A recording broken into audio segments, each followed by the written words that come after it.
Hey everybody, this is D Hunter, bringing another action figure review. Today, we're going to look at the McFarlane DC Multiverse Amazon exclusive gold label glow-in-the-dark Swamp Thing. Like I said, this is an Amazon exclusive. I pre-ordered the thing a while ago, it got delayed, and it finally arrived today. So let's take a look at the packaging. As you can see, this is part of the gold label collection. A gold label figure is simply a retailer exclusive, whether it be Target, Walmart, GameStop. This particular gold label is an Amazon exclusive. DC, Swamp Thing from DC's Rebirth, glow-in-the-dark edition. McFarlane Toys, authenticated limited edition, limited at 3,000 pieces. One side of the package, Swamp Thing from DC's Rebirth. Other side, pretty blank, little QR code down there. On the back, here's Swamp Thing. At the bottom, got a bunch of credits, and there is the barcode. Now, this is one of McFarlane's deluxe figures. This is actually probably their most expensive single figure release, running at $50. It's got the outer sleeve, open it up, and here is Swamp Thing in the package. Looking fantastic, just like the other ones. And the glow-in-the-dark paint really doesn't look odd on him. It works good with a green sort of mossy look. So without further ado, let's open him up. Alright, now that this figure out of the package, here he is with all his accessories laid out. He comes with a display stand, a collector's card, a display stand for the collector's card, and then two heads, and then one alternate sort of weaponized plant hand. But before we take a look at those, let's talk about and check out the actual figure. So this is Swamp Thing, and he's supposed to be based off of DC's Rebirth. He has that signature Swamp Thing face, the sort of lines coming out of his nose like a mustache. That is how Swamp Thing looks to me. Now this guy is very large. Now Swamp Thing, he can be sort of man-sized. He can also be a giant. I think he can almost be any size he wants to be. I like having him as a very large Swamp Thing. I think it's pretty cool. And the detail is fantastic on this guy. So let's take a look. Starting with his face here. He's got red eyes. He's got the green. And I'll tell you, when I first heard he was going to be glow-in-the-dark, I thought, why are they making Swamp Thing glow-in-the-dark? What is, like a radioactive swamp? But that's exactly what it is. His real name is Alec Holland, and he went into the radioactive swamp, explosion, all kind of chemicals. That's what turned him into Swamp Thing. The glow-in-the-dark colors, even without the glow-in-the-dark feature, look fantastic. A bunch of different shades of green. We have some sort of darker green, neon green, and everything in between. Face looks fantastic. The sculpting detail over this guy is impressive, to say the least. He's got leaves, different texturing, different paint job. Glow-in-the-dark, green, sort of a military-looking green, darker green. It looks phenomenal. Just look at the detail all over this guy. It is very, very, very well done. On the back side, he does have a few flowers here that I wish were painted red, but so be it. You can see his spine kind of sticking out back there. Did I mention the sculpting is phenomenal on this guy? It just works so well. The neon green, the extra colors, very, very pleased. Looks like single jointed elbow, double jointed knees.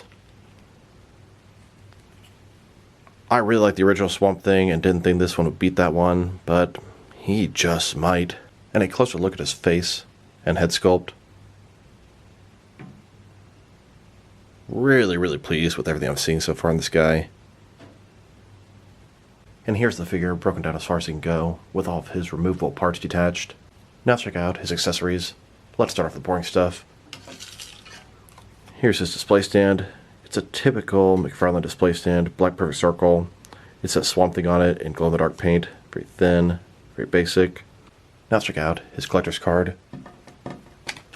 As you can see, it's an image of Swamp Thing, glow-in-the-dark edition. It's got kind of a green tint around the border. On the back, certificate of authenticity. This is number 2,731 out of 3,000. And then we have the display stand here.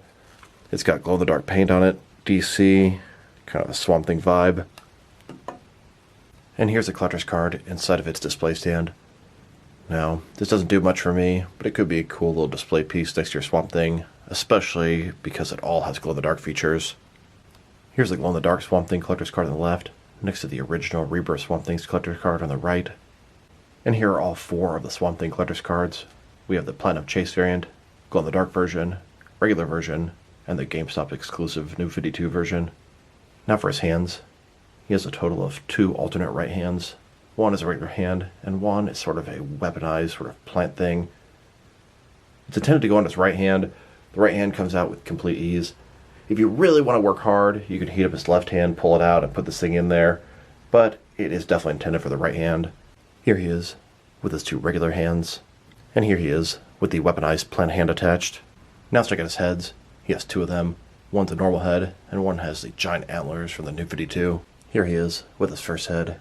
This is his more normal head. And here's the second head. This is one with the antlers on it. Now I wanted to check out the differences between this glow-in-the-dark Swamp Thing and the original Rebirth Swamp Thing. And the only difference is the glow-in-the-dark paint. 100% the same figure, 100% the same sculpt, and 100% the same articulation. So let's take a look. So, starting with their heads, exactly the same sculpt. They both have that signature Swamp Thing mustache thing, but the sort of neon green glow-in-the-dark paint looks really good on this guy. It makes this guy feel very dull and very bland, kind of boring. As we go further down, like I said, everything is exactly the same, but he just has a little bit more sort of vibrant green going on, and it works for Swamp Thing. I like it. I think it looks really, really nice. This might be my favorite one so far. It just looks really good, and I haven't even gotten to the glow-in-the-dark features yet. Like I said, exactly the same figure. Amazing sculpt detail. Paint job is really nice on the original, but man, I've seen some really nice custom paint jobs on these guys. Which one do you guys think is better? I really like this glow-in-the-dark one. I think they totally achieved the goal. He just looks very dull now. Now let's check out this action feature, which is the glow-in-the-dark. Now, glow-in-the-dark toys are not the same as they were when I was a kid. When I was a kid, you would just sort of leave them in the open room, put them under a lamp, and they would glow in the dark for a while. Put them in sunlight. But it seems like glow-in-the-dark figures now, you can supercharge them with black light, and I think that's really cool. He doesn't really seem to glow in the dark if I just leave him around the room under light, but hit him with a black light, totally changes everything. So here's the figure with no glow-in-the-dark charge in a completely lit room. Then, take the black light flashlight, turn it on, hit up Swamp Thing, and that looks awesome. It's almost like a skeleton. You can see all the different sort of neon glow-in-the-dark paint on top of that guy. It looks phenomenal in person. I think it looks better in person than it does on camera. I don't know how well it's catching all this, but God, it looks great. Even the eyes seem to light up. I don't know how they did it. Looks excellent. And I mentioned his eyes glowing. I mean, look at that. It looks really, really cool. And here's the figure in a semi-lit room with the glow-in-the-dark features. Excellent. And here he is, glow-in-the-dark, in a completely black room. You can still see him. That's where all the glow-in-the-dark paint is, and I think it looks fantastic. And even his display stands both have the glow-in-the-dark feature. Now they've taken a pretty good look at both the figure and his accessories. Now let's check out his height. From bottom to the top of his head, he's standing right at 11 inches tall, which can translate to about 30 centimeters. He's a big boy. Now for his articulation. Starting with his head, of course, you can rotate from side to side. He can look up and down, pretty good amount. Can tilt his head from one side to the other. Shoulders on a ball joint. These leaves are soft, they completely move out of the way. Goes out good 90 degrees. Up, down, around, all that good stuff. He's got this giant butterfly joint between his shoulder and chest, increasing the range of motion and covering the giant gap that would be there. Bicep cut below that, but doesn't move too much. Single jointed elbow goes in a little bit less than 90 degrees with rotation. His wrist can rotate, and it's going to be hinged as well. In his torso, he's got a ball joint. Rotate around, forward and back. Barely any forward and back there. In his waist, he's got another ball joint. Rotate around, forward and back quite a bit more. Between the two, pretty good range of motion in his torso area. Not a lot, but plenty. Legs, complete dozen splits. Not a ball joint, McFarlane style hip joints. Rotation, minimal at best. Legs go forward, about that much. Back, not much. Double jointed knees. And then his ankle, forward and back. Rotate, tilt, rock, and to articulation. Here's a look at this Swamp Thing, glow in the dark in a swamp type setting.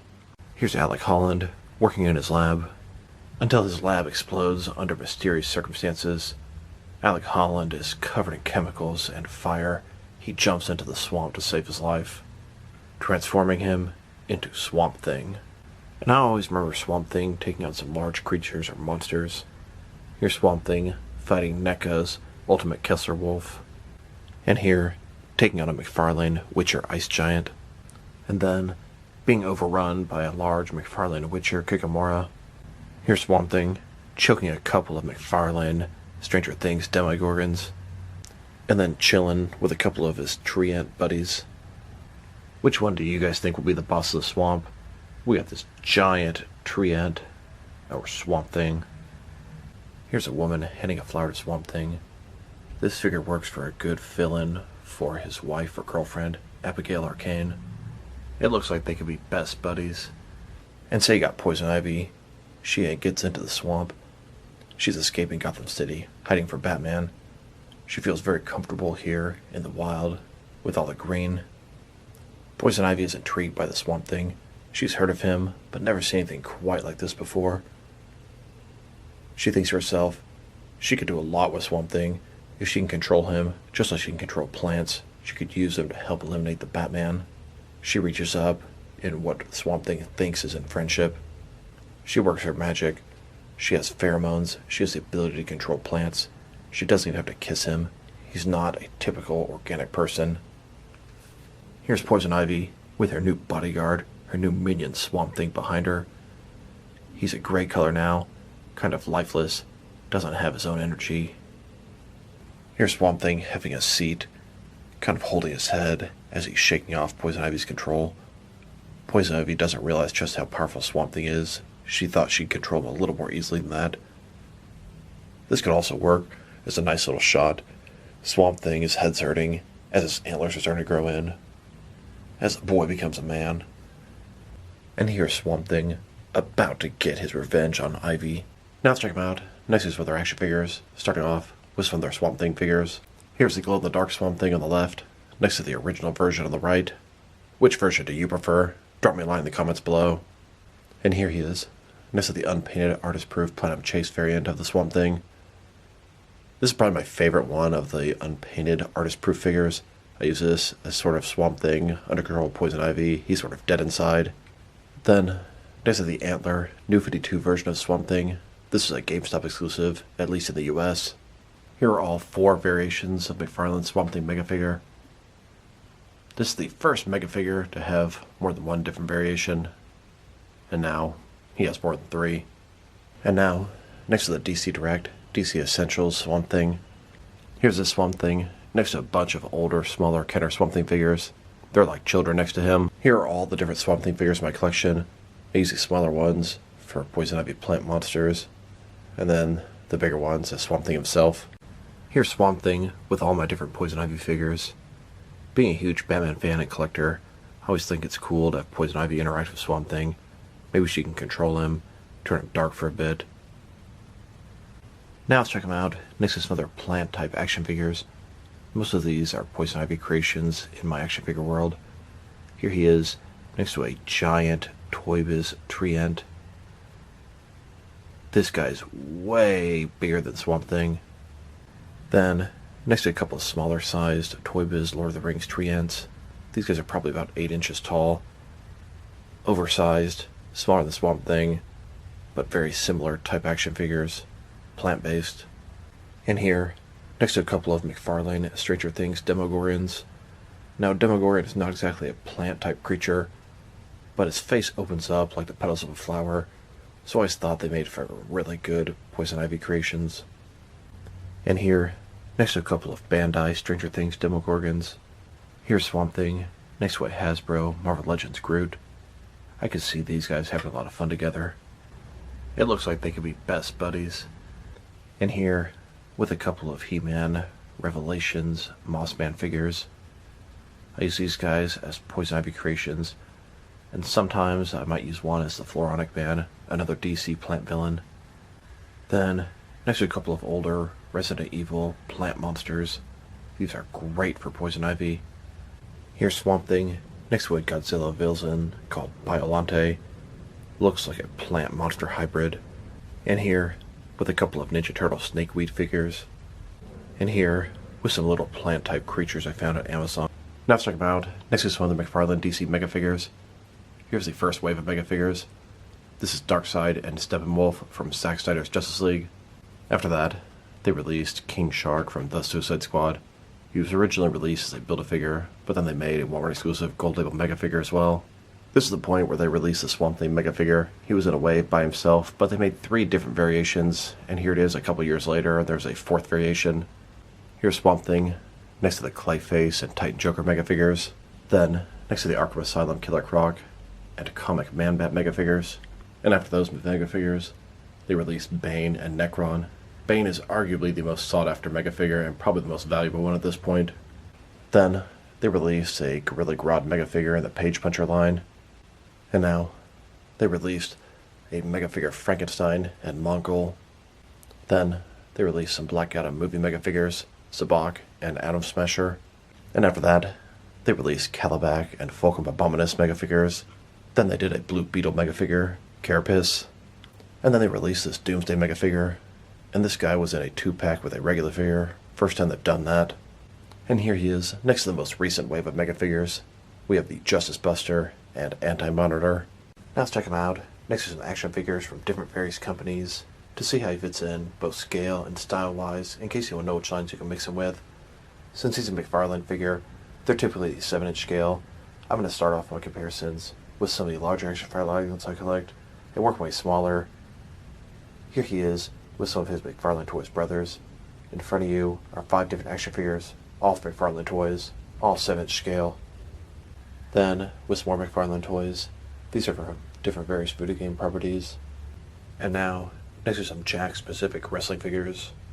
And here he is, next to some DST or Diamond Select toys. Then, next to some DC Direct and DC Collectibles figures. And here he is, next to some NECA figures. Then, next to some Mattel wrestling figures. And now, next to some Jazzwares AEW wrestling figures. And here he is, next to some Mezco 112 collective figures. Then, next to some Mattel DC Universe Classics and Multiverse figures. And here, next to some Mafex figures. Then, next to some Hasbro Marvel Legends. And here he is, next to some SH Figure Arts action figures. And finally, next to some Jazzwares Fortnite figures. So overall, Swamp Thing is a fantastic figure. Even all these years later, the sculpt holds up very nicely. The articulation is pretty good. Paint job, I'd say, is even better than the original version. It really pops. It looks nice. I love that neon green. In addition to that, you have the glow-in-the-dark feature, which works really well and is really cool.